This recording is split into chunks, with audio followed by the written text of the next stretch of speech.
ಬರ್ತ್ಡೇಗೆ ಕೇವಲ ಒಂದು ಗ್ಲಿಮ್ಸ್ ಅಷ್ಟೇ. ವೈಟ್ ಸೂಟ್ ಹಾಕೊಂಡು ಬಾಯಲ್ಲಿ ಸಿಗಾರ್ ಇಟ್ಕೊಂಡು ಮತ್ತಿನಲ್ಲಿರುವ ಪಾರ್ಟಿ ಫ್ರೀಕ್ಸ್ ಕಾಣ್ಲಿಕ್ಕೆ ಸಿಗ್ತಾರೆ. ಬೋಲ್ಡ್ ಮೂಮೆಂಟ್ಗಳಲ್ಲಿ ಇದು ಕೂಡ ಒಂದು ಹೈಲೈಟ್ ಆಗಿತ್ತು. 18ರ ಹರೆಯ ದಾಟಿದವರಿಗೆ ಮಾಡಿರುವಂತಹ ಸಿನಿಮಾ ಇದು.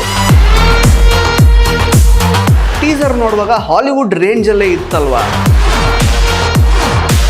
ಏಪ್ರಿಲ್ ಅಲ್ಲಿ ಇದು ಬರೋದಕ್ಕೆ ಸಾಧ್ಯ ಇಲ್ಲ ಅಂತ ನನಗೆ ಅನ್ನಿಸ್ತಾ ಇದೆ.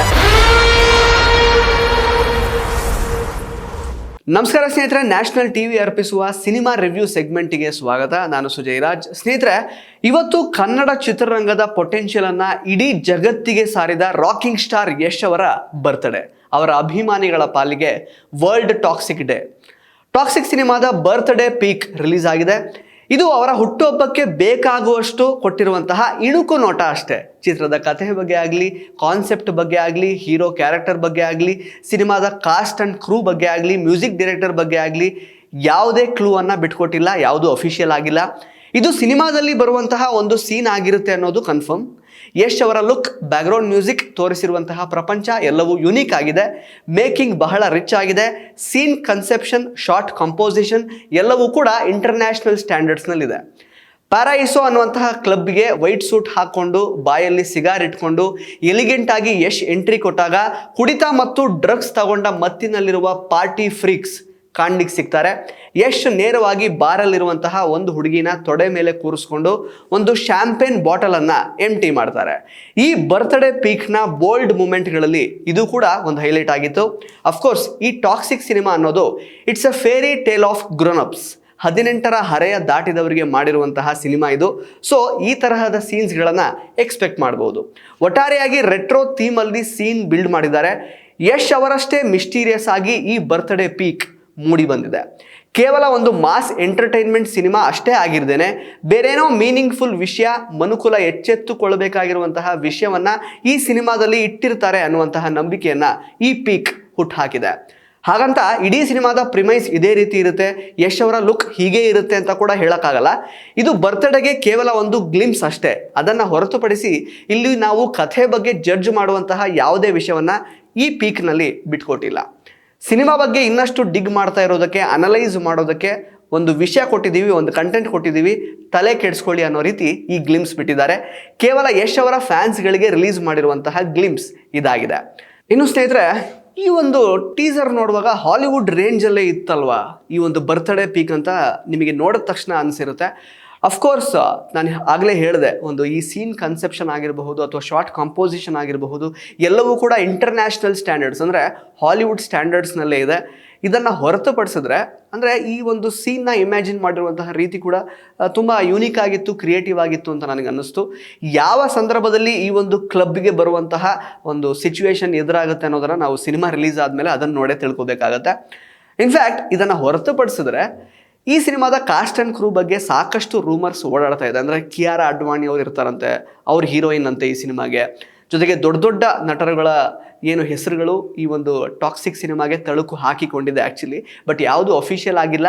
ಅಫ್ಕೋರ್ಸ್ ಗೀತು ಮೋಹನ್ ದಾಸ್ ಮಲಯಾಳಂ ಸಿನಿಮಾ ನಿರ್ದೇಶಕಿ, ನಟಿ ಕೂಡ ಹೌದು. ಇನ್ಫ್ಯಾಕ್ಟ್ ನಟಿಯಾಗಿ ಅವರು ಕೇರಳ ಸ್ಟೇಟ್ ಅವಾರ್ಡ್ಸನ್ನು ಕೂಡ ಪಡ್ಕೊಂಡಿದ್ದಾರೆ. ಅವರು ಈ ಸಿನಿಮಾದ ನಿರ್ದೇಶಕಿಯಾಗಿದ್ದಾರೆ, ಅದು ಮಾತ್ರ ಕನ್ಫರ್ಮ್. ಆ್ಯಂಡ್ ಹಾಗೆಯೇ KVN ಪ್ರೊಡಕ್ಷನ್ಸ್ ಈ ಸಿನಿಮಾದ ನಿರ್ಮಾಣ ಮಾಡ್ತಾ ಇದ್ದಾರೆ. ಮಾನ್ಸ್ಟರ್ ಮೈಂಡ್ ಕ್ರಿಯೇಷನ್ಸ್ ಅನ್ನುವಂತಹ ಪ್ರೊಡಕ್ಷನ್ ಹೌಸ್ ಮೂಲಕ ಯಶ್ ಅವರು ಕೂಡ ಈ ಸಿನಿಮಾದ ಪ್ರೊಡ್ಯೂಸರ್ ಆಗಿದ್ದಾರೆ.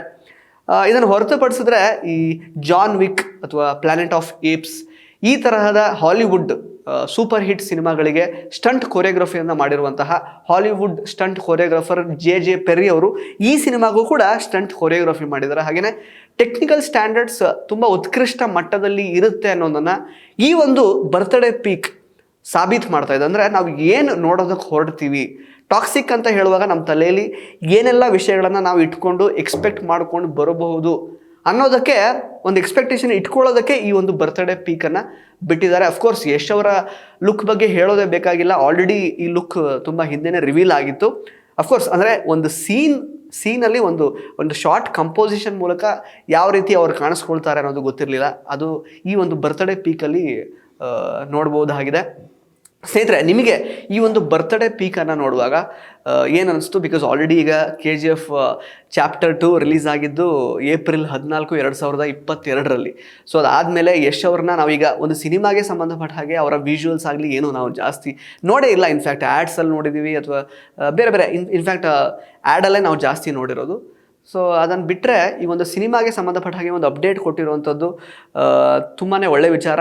ನಾನು ಇದ್ರ ಜೊತೆಗೆ ಈ ಬರ್ತ್ಡೇ ಪೀಕ್ ಜೊತೆಗೆ ಒಂದು ಸಿನಿಮಾ ಅನೌನ್ಸ್ಮೆಂಟ್ ಡೇಟನ್ನು ಕೂಡ ಕೊಟ್ಟಿರ್ತಾರೆ ಅಥವಾ ಅನೌನ್ಸ್ ಮಾಡ್ತಾರೆ ಅಂತ ಅಂದ್ಕೊಂಡಿದ್ದೆ. ಅಫ್ಕೋರ್ಸ್ 2025 ಏಪ್ರಿಲಲ್ಲಿ ಇದು ಬರೋದಕ್ಕೆ ಸಾಧ್ಯ ಇಲ್ಲ ಅಂತ ನನಗೆ ಅನ್ನಿಸ್ತಾ ಇದೆ. ಬಿಕಾಸ್ ಇನ್ನು 3 ತಿಂಗಳಷ್ಟೇ ಬಾಕಿ ಇದೆ. ಅಷ್ಟು ಬೇಗ ಸಿನಿಮಾ ರಿಲೀಸ್ ಆಗುತ್ತೆ ಅಂದರೆ ಡೌಟೇನೆ. ಬಿಕಾಸ್ ಅದು ಸೆಟ್ಟಿಗೆ ಸಂಬಂಧಪಟ್ಟ ಹಾಗೆ ಕೆಲವೊಂದಷ್ಟು ಇಶ್ಯೂಸ್ ಆಯಿತು, ಸಮ್ ಲೀಗಲ್ ಇಶ್ಯೂಸ್ ಆಯಿತು, ಆ ಥರದ್ದೆಲ್ಲ. ಶೂಟ್ ಕೂಡ ಶುರುವಾಗಿದ್ದೇ ಲೇಟ್ ಅಂತ ಅಂದ್ಕೊಳ್ತೀನಿ. ಪ್ರೀ ಪ್ರೊಡಕ್ಷನ್ ವರ್ಕ್ ಎಲ್ಲ ಮುಗಿದಿರುತ್ತೆ. ಬಹುಶಃ 2025ರ ಕೊನೆಗೆ ಈ ಸಿನಿಮಾ ಬರುವಂತಹ ಚಾನ್ಸಸ್ ಇದೆ. ಇನ್ನೊಂದೇನಾದರೂ ಟೀಸರ್ ಅಥವಾ ಟ್ರೈಲರ್ನ ಬಿಟ್ಟು ಅದರ ಜೊತೆಗೆ ರಿಲೀಸ್ ಡೇಟನ್ನು ಅನೌನ್ಸ್ ಮಾಡಿದ್ರೆ ಒಳ್ಳೆಯದು ಅಂತ ನನಗನ್ಸುತ್ತೆ ಸ್ನೇಹಿತರೆ. ಆ ಥರದೊಂದು ಕಲ್ಚರ್ ಬಿಲ್ಡ್ ಆಗ್ತಾ ಹೋದರೆ ಸಿನಿಮಾ ಪ್ರೇಕ್ಷಕರಾಗಿ ನಮಗೂ ಕೂಡ ಒಂದು ಇಂಟ್ರೆಸ್ಟ್ ಇರುತ್ತೆ. ಓಕೆ, ನೆಕ್ಸ್ಟ್ ಇನ್ನು ಬರುತ್ತೆ. ಆಲ್ರೆಡಿ ಈಗ ನಮ್ಮ ರಿಷಬ್ ಶೆಟ್ಟಿಯವರು ಅನೌನ್ಸ್ ಮಾಡಿಬಿಟ್ಟಿದ್ದಾರೆ, ಅಕ್ಟೋಬರ್ 2ನೇ ತಾರೀಕು 2025ಕ್ಕೆ ಕಾಂತಾರ 1 ರಿಲೀಸ್ ಆಗುತ್ತೆ ಅಂತ. ಒಂದು ಎಕ್ಸ್ಪೆಕ್ಟೇಷನ್ ಬಿಲ್ಡ್ ಮಾಡ್ಕೊಳ್ಳೋದಕ್ಕೆ ಒಂದು ರೀತಿ ಅದು ವೇದಿಕೆ ಸೃಷ್ಟಿ ಮಾಡಿದಾಗುತ್ತೆ ರಿಲೀಸ್ ಡೇಟನ್ನು ಅನೌನ್ಸ್ ಮಾಡಿದ್ರೆ. ಈ ಸಿನಿಮಾದ ಡೇಟ್ ಕೂಡ ಸದ್ಯದಲ್ಲೇ ಅನೌನ್ಸ್ ಆಗುತ್ತೆ ಅಂತ ನಾನು ಅಂದ್ಕೊಳ್ತೀನಿ. ಅಫ್ಕೋರ್ಸ್ ಯಶ್ ಅವರಷ್ಟೇ ಮಿಸ್ಟೀರಿಯಸ್ ಆಗಿದೆ ಈ ಒಂದು ಬರ್ತ್ಡೇ ಪೀಕ್ ಅಂತ ನಾನು ಹೇಳಿದೆ. ಮಿಸ್ಟೀರಿಯಸ್ ಯಾಕೆ ಅಂತ ಹೇಳಿದ್ರೆ, ಅವರ ಯೋಚನೆಗಳೇ ಅಂಥದ್ದಲ್ವ. ಅಂದರೆ ನಾವು ಯಾರೂ ಯೋಚಿಸದ ರೀತಿಯಲ್ಲಿ ಯಶ್ ಅವರು ಯೋಚನೆ ಮಾಡ್ತಾರೆ. ಅವರ ಸಿನಿಮಾ ಯಾವ ರೀತಿ ಬರಬೇಕು, ಯಾವ ಸ್ಟ್ಯಾಂಡರ್ಡ್ಸ್ನಲ್ಲಿ ಇರಬೇಕು ಅನ್ನೋದನ್ನು ಅವರೇ ಅದಕ್ಕೊಂದು ಸ್ಟ್ಯಾಂಡರ್ಡ್ಸ್ನ ಸೆಟ್ ಮಾಡ್ತಾ ಹೋಗಿದ್ದಾರೆ. ಈಗಲೂ ಕೂಡ ಇದು ವರ್ಲ್ಡ್ ಸ್ಟ್ಯಾಂಡರ್ಡ್ಸಲ್ಲಿ, ಅಂದರೆ ಒಂದು ಹಾಲಿವುಡ್ ಸ್ಟ್ಯಾಂಡರ್ಡ್ಸಲ್ಲಿ ಈ ಸಿನಿಮಾನ ಅವರು ತೋರಿಸುವಂತಹ ಪ್ರಯತ್ನ ಪಟ್ಟಿದ್ದಾರೆ. ಅಫ್ಕೋರ್ಸ್ ಬರ್ತ್ಡೇ ಪೀಕಲ್ಲಿ ಒಂದೇ ಒಂದು ಡೈಲಾಗು ಕೂಡ ಇರಲಿಲ್ಲ. ಓನ್ಲಿ ಈ ಒಂದು ಸಿನಿಮಾ ರೇಂಜ್ ಯಾವ ರೀತಿ ಇರುತ್ತೆ ಅನ್ನೋದನ್ನು ತೋರಿಸ್ಕೊಟ್ಟಿದ್ದಾರೆ.